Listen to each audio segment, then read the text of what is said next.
Hello student, welcome to Inspire biology classes. Inspire biology classes में आप लोगों का स्वागत है। तो चलिए आज के इस वीडियो में हम लोग सेल एंड सेल स्ट्रक्चर के बारे में स्टडी करेंगे। तो सबसे पहले इस चैप्टर के कंटेंट में देखते हैं कि क्या क्या हमें पढ़ना होगा। तो ज़्यादा नहीं, उसके सेल के बारे में तो सबसे पहले जानना है एंड उसके सेल स्ट्रक्चर के बारे में जानना है। जैसा कि यहाँ पे आप देख रहे हैं, स्ट्रक्चर ऑफ सेल, सेल का स्ट्रक्चर में क्या पढ़ना होगा आपको। प्लाज्मा मेम्ब्रेन, जिसे हम सेल मेम्ब्रेन भी कहते हैं, nucleus, cytoplasm, cell wall, endoplasmic reticulum, Golgi apparatus, lysosomes, peroxisomes और microbodies, mitochondria, plastid, centrosomes, vacuoles. And उसके बाद हम लोग जानेंगे प्लांट एंड एनिमल सेल का difference between animals and plant cell. Then next topic है prokaryotes and eukaryotes, that means prokaryotic cell के बारे में और यूकैरियोटिक सेल के बारे में जानेंगे। ठीक, देन उसके बाद क्या है कि ये सब तो एक्टिविटीज़ है, सेल स्ट्रक्चर का एक्टिविटीज़, जो कि प्रैक्टिकली आप लोग अपने स्कूल्स में देखे होंगे, प्रैक्टिकली इसके बारे में पता ही होगा। देन हम लोग इसके बारे में पढ़ेंगे सेल डिवीज़न। सेल डिवीज़न में क्या क्या आ जाते हैं, माइटोसिस में भी कितने सारे फेज है, interphase, prophase, metaphase, anaphase, telophase and cytokinesis. Then उसके बाद होगा सिग्निफिकेंस ऑफ माइटोसिस, मियोसिस में भी कुछ टर्म्स हैं, important terms like stages of meiosis first and meiosis second. And last topic is significance of meiosis. तो इन सब इस चैप्टर में हम लोग इन सब के बारे में स्टडी करेंगे। तो चलिए हम लोगों का सबसे पहला जो टॉपिक है वो टॉपिक की तरफ बढ़ते हैं। तो क्या कह रहा है यहाँ देखिए, all living organisms from the smallest to the largest are composed of cell. मतलब जितने भी ऑर्गेनिजम्स हैं, लिविंग ऑर्गेनिजम्स, जितने भी लिविंग ऑर्गेनिजम्स हैं, चाहे वो स्मॉलेस्ट से लार्जेस्ट में ही क्यों नहीं तब्दील हुए हो, वो किस चीज़ से बने होते हैं, सेल से बने होते हैं। लाइक सेल क्या है, cell is a basic structure of our life, हमारे लाइफ का सबसे यूनिट और बेसिक स्ट्रक्चर सेल को कहा जाता है। तो देखिए यहाँ पे लिखा भी हुआ है, cell is the basic structural and functional unit of life. मतलब जीवन का सबसे बेसिक स्ट्रक्चर और फंक्शनल यूनिट है हमारे लाइफ का, क्या, तो सेल। देन है from the microscopic organisms like bacteria and amoeba to large ones like elephants and gigantic trees are made up of cell। यहाँ क्या पता चल रहा है, अगर हम लोग माइक्रोस्कोप से देखेंगे, चाहे वो माइक्रोस्कोपिक ऑर्गेनिजम्स ही क्यों ना हो, या फिर कोई हायर ऑर्गेनिजम्स क्यों ना हो, या फिर हायर ट्री क्यों ना हो, वो सब हर एक जो भी लिविंग ऑर्गेनिजम्स हैं वो किस चीज़ से बने होते हैं, सेल से बने होते हैं। Some like bacteria and amoeba consist of one cell।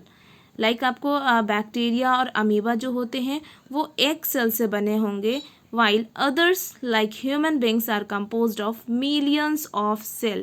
लेकिन इसके अलावा जो ह्यूमन बींग्स होंगे या फिर अदर हायर एनिमल्स होंगे या हायर प्लांट्स होंगे, वो सब बने होते हैं बहुत सारे सेल से, जिसे हम मिलियंस ऑफ सेल कहते हैं। मतलब एक से ज़्यादा सेल से बने होंगे, मतलब मिलियंस ऑफ सेल से बने होंगे। अब नेक्स्ट टॉपिक हम लोग देखते हैं discovery of cell.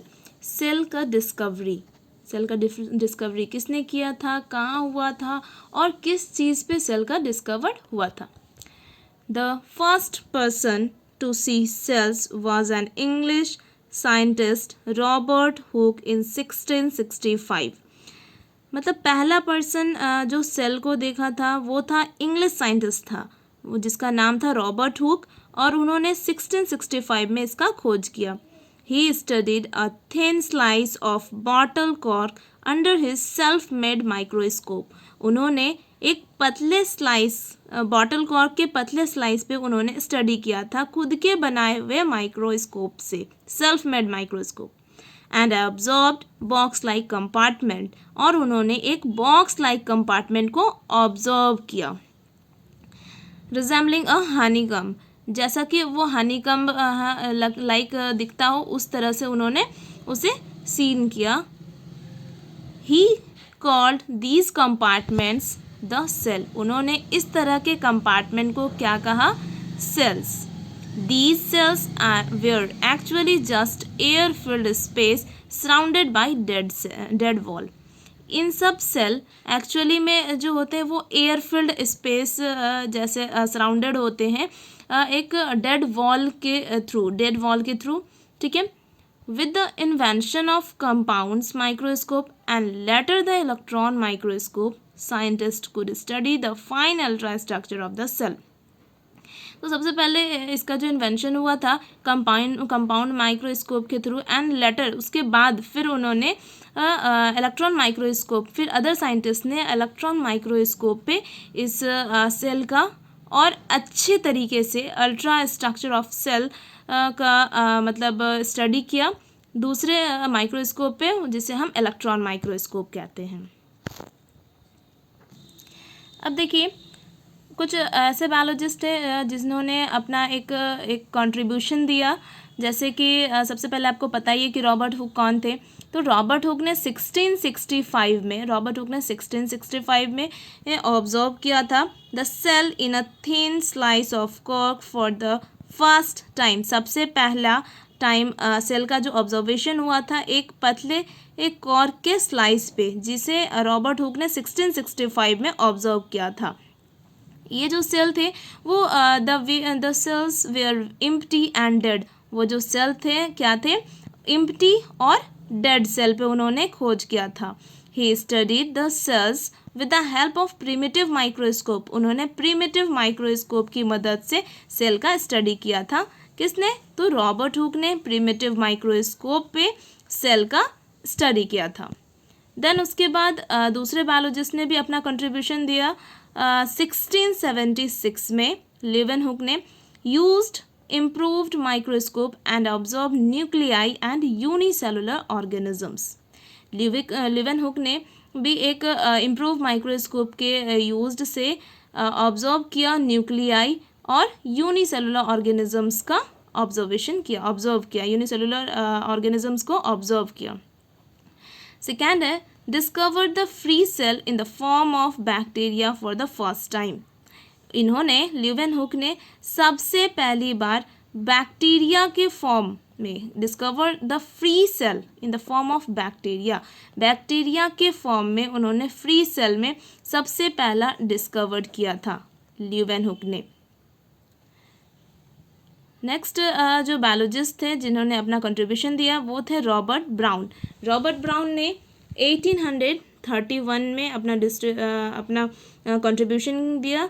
Discovered the nucleus as a characteristics spherical body in the plant cell. उन्होंने डिस्कवर्ड किया न्यूक्लियस का डिस्कवर्ड किया characteristics spherical body in the plant cell में उनका जो कैरेक्टरिस्टिक्स था एज अ स्फेरिकल बॉडी उस पे उन्होंने डिस्कवर्ड किया। एंड 1838 में एम स्क्लेडन जो कि बॉटनिस्ट एंड टी स्वाचवान जो कि जूलॉजिस्ट थे, दोनों बायोलॉजिस्ट वो जर्मन बायोलॉजिस्ट थे। एंड उन्होंने क्या किया था? Together they gave the cell theory. दोनों जो एम स्क्लेडन और टी स्वाचवान जो थे उन्होंने सेल थ्योरी को एक साथ बताया था, सेल थ्योरी को डिफाइन किया था। उन्होंने कहा था all tissues are composed of cells, मतलब जितने भी टिश्यूज होते हैं वो सब सेल से बने होते हैं। एंड दूसरा था cell is the basic unit of life. Cell जो है हमारे लाइफ का बेसिक यूनिट है। इन दोनों बायोलॉजिस्ट ने कहा था, जर्मन बायोलॉजिस्ट ने ही कहा था और उन्होंने ही सेल थ्योरी को दिया था। एंड नेक्स्ट बायोलॉजिस्ट है हमारे जे.ई. परकिंजी जो कि 1840 में उन्होंने दिया था gave the term protoplasm to the living fluid substance of the cell. उन्होंने टर्म प्रोटोप्लाज्म को बताया था कि ये प्रोटोप्लाज्म क्या है, क्या बताया था उन्होंने? The living fluid substance of the cell, मतलब सेल में जो लिविंग फ्लूइड सब्सटेंस होता है वो कहलाता है प्रोटोप्लाज्म।